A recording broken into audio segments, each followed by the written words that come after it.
નમસ્કાર વિદ્યાર્થી મિત્રો, ગુજરાત હાઈકોર્ટ ભરતી 2026 એટલે કે આવનાર સમયની અંદર જે બેલીફની તે ઉપરાંત અન્ય વિવિધ સંવર્ગની જે ભરતીઓ આવવાની છે, બરાબર, જે આપણે ભરતી કેલેન્ડર મુજબ જોયું એ મુજબ, તો આ ભરતીની અંદર જે લાસ્ટ ભરતીની અંદર જે પગાર ધોરણ શું હતું, લાયકાત શું હતી, પરીક્ષા પદ્ધતિ શું હતી, વય મર્યાદા શું હતી, એ તમામે તમામ બાબતોની આપણે ચર્ચા કરવાના છીએ. તો વિડીયોના અંત સુધી જોડાયેલા રહેજો અને જો વિડીયો તમને સારો લાગે તો તમારા મિત્રોને અવશ્ય શેર કરી દેજો.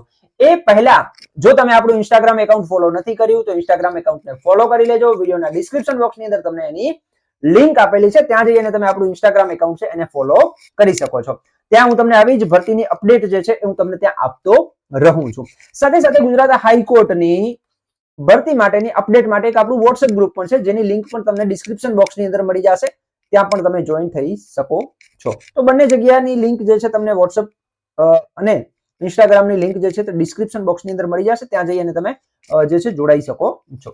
તો સૌથી પહેલા પગારની વાત કરીએ તો 19,000 પે સ્કેલ છે, બરાબર, 19,000 પે સ્કેલ છે, બરાબર. આમ ટોટલ આપણે આને ઓલરેડી આના ઉપર એક વિડીયો બનાવેલો છે.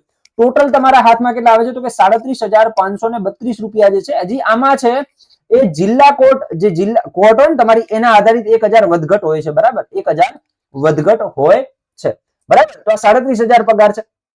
એના પછી આગળ વાત કરીએ લાયકાત શું હોય છે તો કે સાહેબ ધોરણ 12 પાસ માંગે છે, બરાબર. ડ્રાઇવિંગ લાયસન્સ સાથે દ્વિચક્રી વાહન ચલાવવાનું જ્ઞાન હોવું જોઈએ, ઓકે, અને કોમ્પ્યુટરનું જ્ઞાન હોવું જોઈએ, બરાબર. આ લાયકાતની વાત કરી, 12 પાસ. એના પછી જે છે વય મર્યાદાની વાત કરીએ તો 18 વર્ષ મિનિમમ અને મેક્સિમમ 33 વર્ષ. એમાં પણ જે છે વય મર્યાદામાં છૂટછાટ મળવા પાત્ર છે. કેટલી તો કે ભાઈ જનરલ કેટેગરીના ઉમેદવારોને ના મળે, જનરલ ઉમેદવારોને, કેટેગરી નથી જનરલ કોઈ, બરાબર.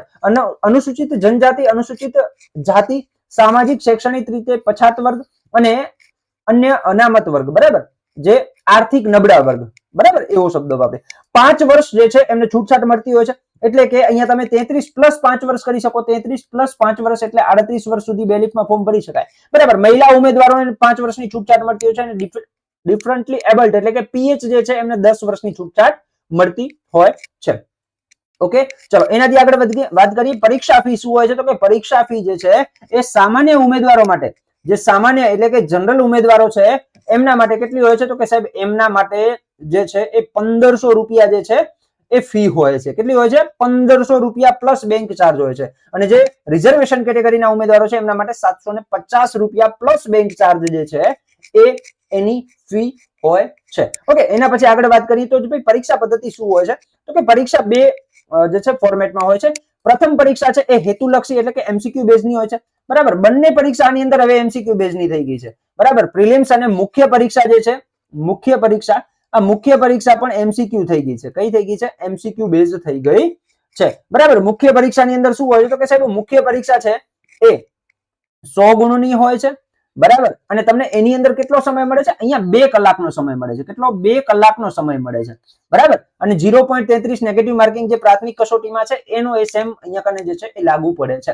બીજી વસ્તુ કે અહીંયા કને મહત્વની બાબત એ છે કે ગઈ વખતે જે હાઈકોર્ટ બેલીફની ભરતી હતી એમાં પ્રાથમિક કસોટી છે ને, પ્રાથમિક કસોટી, આ પ્રાથમિક કસોટીની અંદર જે રિઝર્વેશન કેટેગરીના ઉમેદવારો છે એમને 45% માર્ક્સ અને જે જનરલ ઉમેદવાર છે એમને 50% માર્ક્સ, જેમને પ્રિલિમ્સ એક્ઝામની અંદર હતા એ બધાને મુખ્ય પરીક્ષા માટે બોલાવવામાં આવેલા હતા, બરાબર. તો આ પણ એક મહત્વની બાબત છે. ઓકે, તો એની પરીક્ષા પદ્ધતિ છે ને આ રીતે જે છે એ પરીક્ષા લેવાતી હોય છે અને તમારું જે ફાઇનલ મેરિટ છે એ મુખ્ય પરીક્ષાના જે ગુણ છે એના આધારે થતું હોય છે. ઓકે, તો આવી જ નવી માહિતી માટે જોડાયેલા રહો આપણી યુટ્યુબ ચેનલ પથદર્શક સાથે. જય હિન્દ એન્ડ જય ભારત.